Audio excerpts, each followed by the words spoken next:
Mike Owens here, and today I'm joined by Eryk Anders, who coming off the biggest win of his career is joining us from his exercise bike in Arizona. Eryk, always a pleasure to get your time. How are things at you today? Man, everything's good, man. Great. Actually back home in Bama.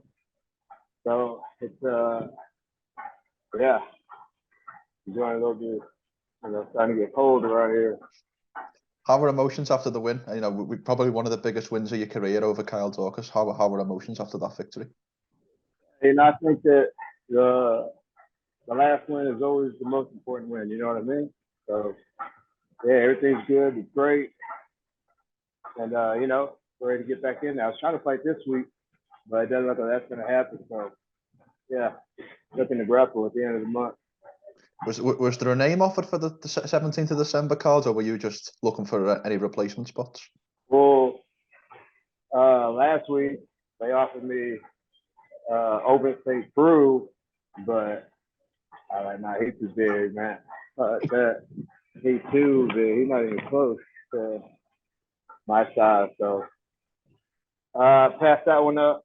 And now I was just looking to, stay active and, get it on the steps one. So yeah, in case something happens, if I fell through, I'd be there. 100%.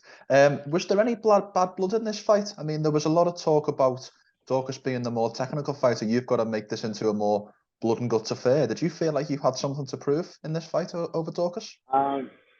No, but funny you say that because I actually came across this interview with you last night, about 2, 3 in the morning, just coming through the internet, and I heard him say that like he thought he was better everywhere, and so maybe he slept on me a little bit going into the fight, and you see the result.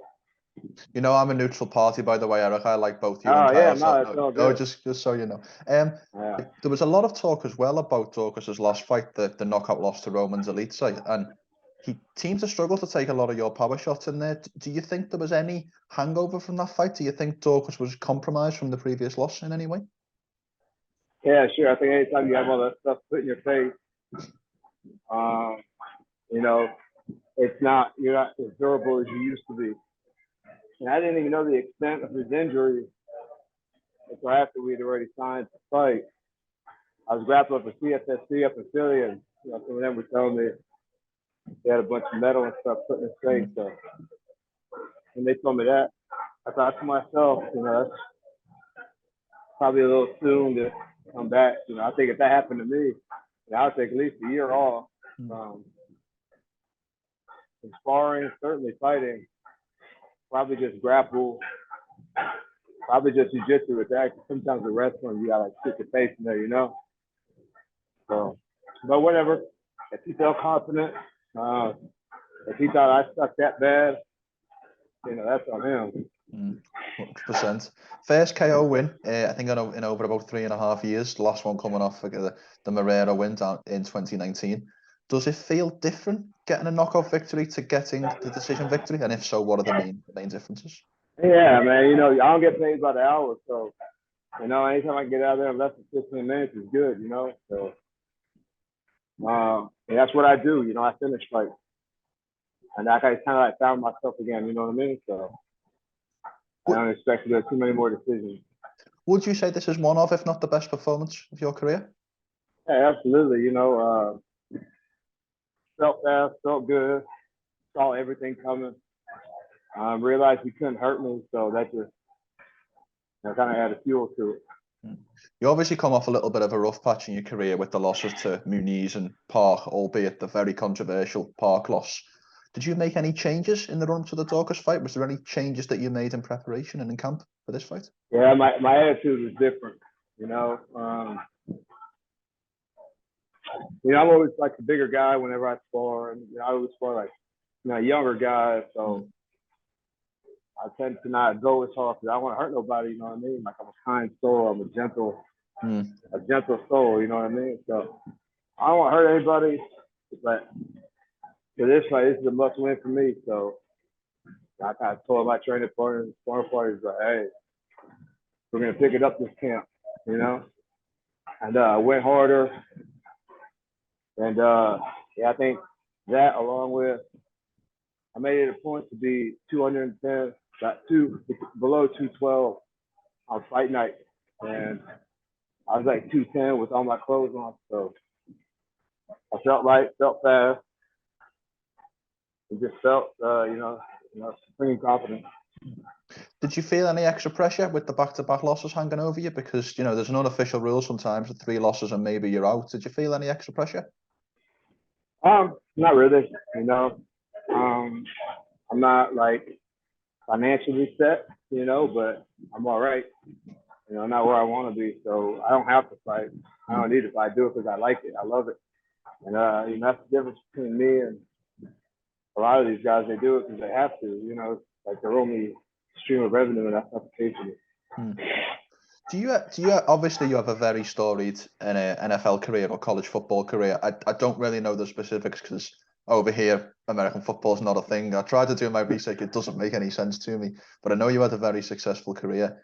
Do you ever wonder where you would have been in your MMA career if you had started training MMA as opposed to the college football career? I'd probably be much further along. I didn't start my first technical punch. So I was 24 years old. And I think that instead of playing football, maybe if I would wrestled my whole life growing up or boxed a little bit, that muscle memory and you learn and pick up and things stick so much easier when you're younger than they do when you're older. So, for me, it's reps. That's what it boils down to. If I've been training since I was 24 and someone else was training since they were 4, and we're the same age, how many more reps has he gotten or she gotten in those years, So, yeah. Big fight in your division on Saturday night, Dricus du Plessis defeating Darren Till by a 3rd round submission. What were your opinions on that matchup, and is this the end of the road for Darren Till? I don't know. He's a fan favorite, so I think he gets a little bit more leeway. And, the rope is a little bit longer for his feet. Yeah, I don't know. I don't make those decisions. The UFC go one way or another. It doesn't affect me one way, so it is what it is. I wish nothing but the best for the guy. He's funny. He can fight well. He just ran up on some killers. Did du Plessis impress you with his performance? This is the thing. Sometimes, in big fights, you get a guy in a bad position and you enter the tank because he don't die. So, I've seen other fights of du Plessis where he just absolutely dominates for 3 rounds, and whatever. But he did look a little gassed. But like I said, you see a dude hanging on by a thread, trying to enter the tank. He doesn't die. You're kind of screwed. So I think that's just kind of what happened. Along with the journalists, oh, he got him, especially in the first round. So I think he's a good fighter, man. Talented, aggressive, grapples really well, heavy hands, knocks people out. So yeah, just one of those things. Turn the conversation back to yourself. What's a good timeline for your return? Were there any major injuries sustained, or are you good to go? Much a little nagging stuff. Went to the doctor today, got an MRI, my shoulder and hand. Waiting to hear back from that, and we'll take it from there. Perfect. Well, best of luck with that update. But obviously, it's kind of a perfect timeline for getting that big knockout victory, because you can very much enjoy the Christmas period. So, what are the plans for Eryk Anders and family over the festive season? I think I'm gonna grapple for CFFC again at the end of the month. So the boys get out of school, I think, next week for winter break. So we'll probably make a trip out of it. Head up after Christmas, go see the site, grapple, come home. Maybe do New Year's in New York. I don't know. We'll see.